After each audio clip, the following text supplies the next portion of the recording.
Hi, Tanya. It's so nice to have you on the show. How are you doing today?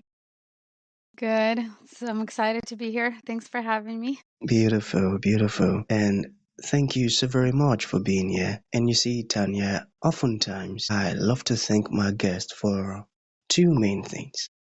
And it has even become my anthem, you see, because I say it all the time. Yeah.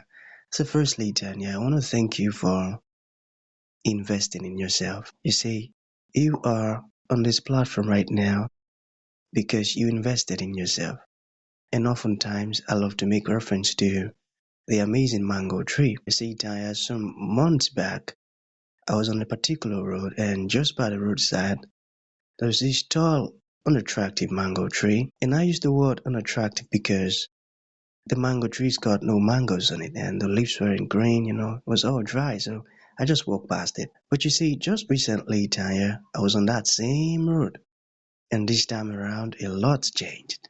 You see, the mango tree caught my attention pretty good from a distance, and instantly I got the urge to move closer and have a good look.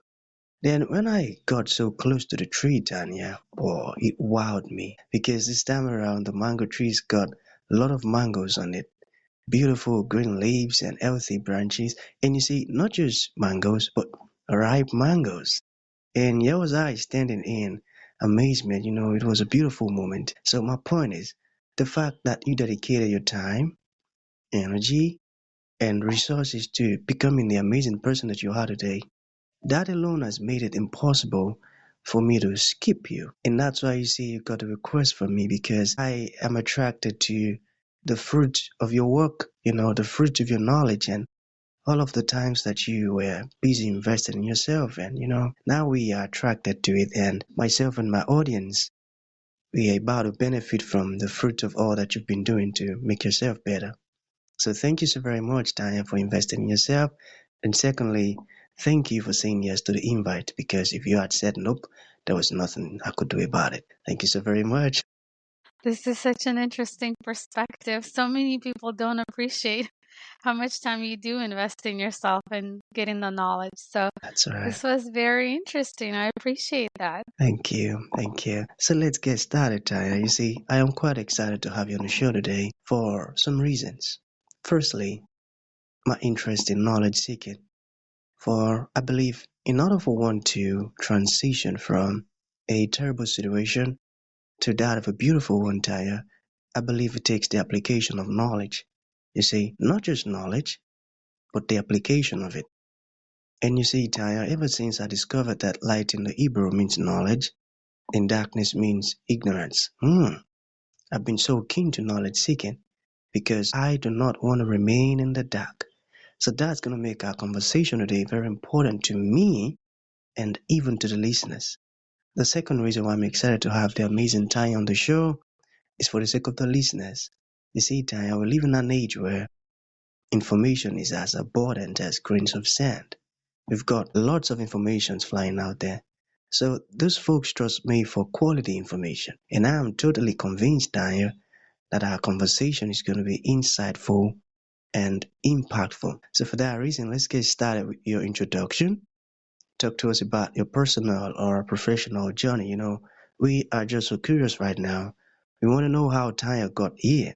Then afterwards, I've gotten some beautiful questions for you. Okay, Taya, over to you. Okay, thank you so much for having me on your podcast. So, a little bit about me. I focus on helping small business owners and of course people too, but mostly business owners with their finances. This includes bookkeeping, helping them figure out if they're profitable, and of course tax preparation in the United States. That's a big one for us. Every year it's mandatory. So I help businesses owners with that. How I started with this is actually I used to live in Alaska. We only had like 3,000 people or so. And when I was looking into helping finding someone to do like our taxes, there was really no one. Somebody close to us was 2 hours away. And I'm going to give away my age, but this was before the fast speed internet, before everything was online, before all this amazing online information, although some of it is false. So it's a good thing that you're trying to look for quality information because there is so much bad information out there, unfortunately, now. But yeah, so I got started. It was with a distant learning. So you're talking about investing in yourself. This is twice as hard because you don't have a teacher to ask. They send you these books, you learn these books, you do it by trial and error. And yeah, but along the way, so I've been doing this for almost 20 years. But along the way, I've met incredible people, helped a lot of business owners, and yes, love what I do and happy to be here. Amazing. I love that. You see, you made use of some of my favorite words. You said helping small businesses, and that's a great one. And you also mentioned something as to tax. So I'm going to be picking the first question from there, all right? So, what is that one tax strategy you think every businesses needs? Can you talk to us about that? Yes, so every business owner needs to be in the correct tax entity. There's a lot in the US, we can set up an LLC, and that's just done through the state. But the LLC, that's the most common business setup. LLC means nothing to the IRS, and a lot of people confuse that. They're like, oh, I have an LLC. That's great, but how do you get taxed on it? Because an LLC, IRS does not recognize, and you actually need to be in the correct entity tax wise. And so that is what I've seen could either break or make your business. You could be way overpaying your taxes, or you can be strategizing correctly just by being in the correct tax entity. I got that. I got that. Well, thank you for saying it that way. Okay, what about bookkeeping? Why is bookkeeping compulsory and not optional? Yeah, so when it comes to having a business, everybody goes into starting a business to make money, right? Nobody's going into a business thinking, I'm just gonna work for fun. I'm going to spend all this time just putting my effort and energy into something and not actually get anything back in return and not get any money back or anything. No, every business goes into business to make money. But if you're not tracking your expenses or your income, if you're not actually following your finances, you will have no idea if you're actually making money or not. You might think you're making money, but once you calculate all the back end or the overhead that you forgot to include, you might step back and be like, oh, I'm actually not really making as much money as I'd like to be. And so you have to be flexible when it comes to bookkeeping, and you have to review your finances and be able to adjust what you need in order to be profitable and keep your business open and continue doing what you love. Beautiful. I got that. And you see, many of these things you're saying, I didn't learn it when I was back then in school. Okay, that's a beautiful one. Thank you for sharing. Okay, Yeah. so yeah, how do you simplify complex financial concepts for business owners? Did you get that?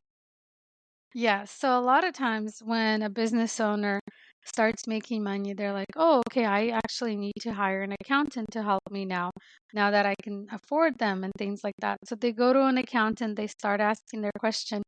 And usually, how we as the accountants are taught, we're taught in accounting language, right? We are taught what, assets, liabilities, and things like that are everyday language. But somebody who hasn't ever taken an accounting class or anything, doesn't know those words. So they come over there and the accountant starts talking and the business owner is like, yeah, nodding their head because it all sounds good, but they don't understand it. So I learned this the literally in my first year because I realized business owners have no idea what I'm talking to them about. So I made sure that I use everyday language instead of the accounting language when we communicate with the business owner. And I teach that to all of my employees as well. And so once we use everyday language and words that the business owner uses and understands instead of the accounting vocabulary, that's when it comes simplified. And that's when the business owner is like, oh, okay, now I understand. This actually makes sense. I got that. Okay, let us look at business owners. Those ones who are unable to pay their taxes. Okay, what options do they have? Yes, so if you're not able to pay your taxes, a lot of time a business owner will just kind of freeze up and think, I shouldn't even file a tax return. But that's where you go wrong. You should always file a tax return, even if you cannot pay it. The IRS does give you option to pay your tax return, so you can set up a payment plan. But the main focus is make sure you're current now. So if you realize that, hey, last year I made money and I didn't pay my estimated taxes like throughout the year, I was not able to afford the full tax bill at the end of the year. Setting yourself up on a payment plan with the IRS, and honestly, their interest rate is lower, usually lower than like most credit cards. So it's better to like set up a payment plan as long as you're compliant with them and a payment plan is a compliance, then you're okay. Then everything's fine. If you don't set up a payment plan, and you owe money to the IRS, that's when they start knocking on your door, sending you letters, trying to get into your bank account to take money out. So you really, as a business owner, as even if you don't have a business but owe money to the IRS, you need to take that first step and set up a payment plan. Set up a payment plan. I got that. Okay, so how can understanding cash flow transform a business? So tax law is very complicated and unfortunately it changes every year. So for a business owner to truly understand the tax law, they really should be working with an accountant who understands their industry and the tax law because each industry is a little bit different as well. But as a business owner, you should understand the basics. You should review the tax strategy. So, taxes, recording your taxes, that's recording the history of what happened. You can't make any changes. Tax planning, where you plan for your taxes, when you plan for your business, that's different. That's before you actually file the tax return. That's when you can make changes where you can see what you need to do. So I would recommend for a business owner who just have a general knowledge of it, make sure you're in the right entity and really try to tax plan. Don't just do taxes. Don't just record your history. Plan your finances. Plan your finances. I got that. Okay, we have two more to go. What are Okay. some mistakes that you see entrepreneurs makes concerning or towards their financing? Can you share some with us? Yes. So I think the biggest mistake is not looking at your finances. Some people are just not numbers people. They don't like looking at numbers because most of the time they don't even understand them. So this fear takes over and you're like, I am scared to look at my bank account. I'm scared to look at my finances. I'm scared to see how much my business actually had expenses. And really, that's a mistake because if you wait too long, then it becomes scary. But if you break it down into little steps and you like do like 10 minutes a week, just sit down, it's not as scary. And so the mistake would be is not to actually set a process where you're looking at your finances on a regular basis from the very beginning. From the very beginning. Okay. You see, I think I would have to listen to our conversation over and over again. You know, yeah, I want to inhale and assimilate everything and process it all. These are valuable information. Thank you so very much, Tanya. Okay, so to bring this to an end, what would you like to leave the audience with, like a final thought? And to those folks who would like to reach out to you, learn more about everything we've talked about, or even ask questions, how can that be possible? Yeah. So I would say the final thought is to set up a price process for yourself. You know yourself best more than anybody else. So if you're the kind of person that wakes up in the morning and does your best work in the morning, then set up your 15, 20 minutes accounting process then. If you're the kind of person that likes to stay up at night and gets a lot of work done at night, then set it up there. Whatever works for you. There is no such thing as a one thing fits all when it comes to your finances. And with finances, it's an emotional challenge, it's an emotional decision. You also have to understand what is your emotional relationship with your finances. And that could be your mindset, it could be how you grew up, how you view your finances in general. But if you set up a process for yourself and if you understand how you make those financial decisions, it's going to get so much easier for you in the long run. and to have a profitable business. As far as like offering something, I do have a website, goldenappleagencyinc.com, and we can offer your listeners a specific cheat sheet for the tax deductions. A lot of times, business owners are too scared of the IRS. They think it's this huge giant that's going to come and find them and find mistakes. But in reality, if you have a business, you do have business expenses. And I've listed 10 of them and kind of like an outside the box thinking how you can use your expenses and how they can be for your business. So I can give you a link. It's just on our website, goldenappleagencyinc.com/cheat sheet. And then you can download that cheat sheet for the business tax deduction and be better prepared.